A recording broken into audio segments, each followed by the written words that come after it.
I bring you humble greetings on behalf of myself and the entire leadership of CBTU.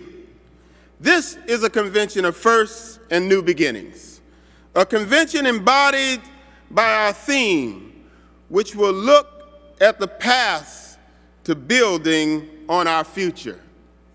The clearest path forward has been set by my mentor and our fearless leader and my friend, President Emeritus William Lucey.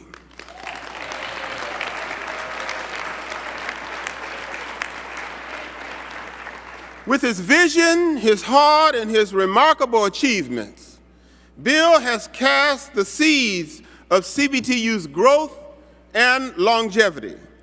And for the first time ever, we must harvest without him at the helm.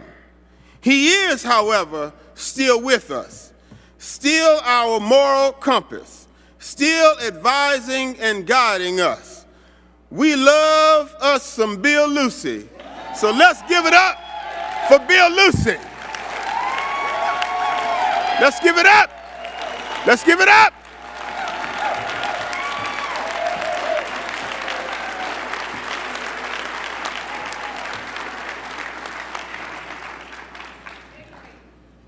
We shall never forget the work that Bill has done all these years to get us to where we are now. We must never forget that a foundation was laid 42 years ago and cultivated over all these years by him continuing to push us when we didn't want to be pushed, continue to pick us up when we fell down, continue to give us the helping hand when we needed that. And most of all, making sure that those who said CBTU wouldn't last more than 2 or 3 years was made out to be a big fat lie. You, my sisters and brothers, have placed a lot of trust in me to lead this great organization. But let's get this straight right away. No man can and no man will ever fill Bill Lucey's shoes.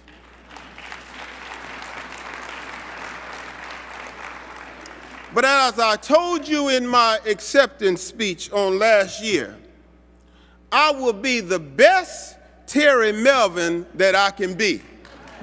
I will be the best CBTU president that I can be. I will be the best labor leader that I can be, and I will put that trust that you've put to me in work every day that I come to work for CBTU. I will work harder, I will work longer, I will work smarter and better to protect CBTU's legacy of greatness against all attacks of complacency. I will be there for each of you whenever the road gets rough. And I'm counting on my CBTU family to keep me humble and to keep me in your prayers as I encounter the challenges that lie before me. See, I'm just smart enough to know I ain't the smartest person in the room. I'm just smart enough to know that everybody in here got a little bit of education that they can give me to help me be a little better than I was on yesterday. I'm just smart enough. Uh-oh, I'm starting to preach. I'm sorry. I'm just smart enough to know that there's more knowledge out there than there is up here. And I want to use that knowledge. I want to harvest that knowledge. You know, I've been to a few conventions before. First as a member, then as a chapter officer, and most recently as a Region 1 director. I sat where you're sitting right now. I listened and waited for my marching orders. Like you, I look forward to socializing at the galas, the receptions, and the parties. But I also knew during convention time I was going to be working my tail off. We have workshops till 5 and then town halls at 6. Meetings till 7, and if you sang in the choir, practice, choir rehearsal, till about 11 o'clock at night. And then early in the morning, whether you was in the choir or not, you was back up the next day to do it all over again. But there was a reason for all that hard work. We wanted to give our heart and soul to this great organization. We worked because there was work to do. And greatness don't come quick, and it don't come easy. This is our history. This is what has earned CBTU so much respect and so many allies, not just in this country, but all around the world. Well, brothers and sisters, I'm warning you that that has not changed. Take a look at the program book. We're expecting you to show up early in the morning.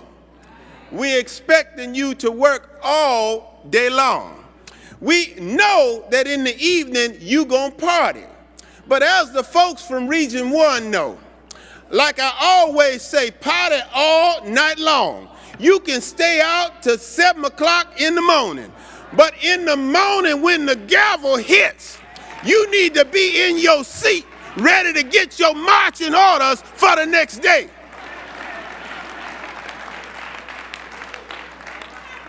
You should also be aware that this convention has also generated a lot of buzz outside of CBTU.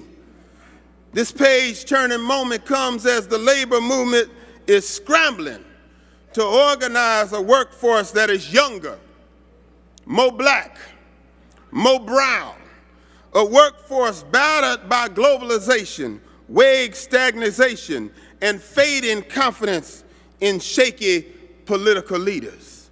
CBTU will continue to be a reliable voice for progressive change within the labor movement and a key player in mobilizing black voters on the national and local level. The work that we have been doing all these years, we're going to kick it up a notch. But we must and we will use a common computer term. We're going to reboot. Reboot our own approaches to recruiting new members, building more active chapters, and leading stronger coalitions. We must blend digital talent with old school wisdom, some folks call old mother wit. Got to get mixed in with this new age way of looking at things. It's not that as we say we want to go out and reach out and bring in the younger workers, we don't want to throw the old workers aside, but we want to put together the young workers with the older workers to make a movement that's going to last long beyond when we're all here. We must reboot to get bigger and better and more connected.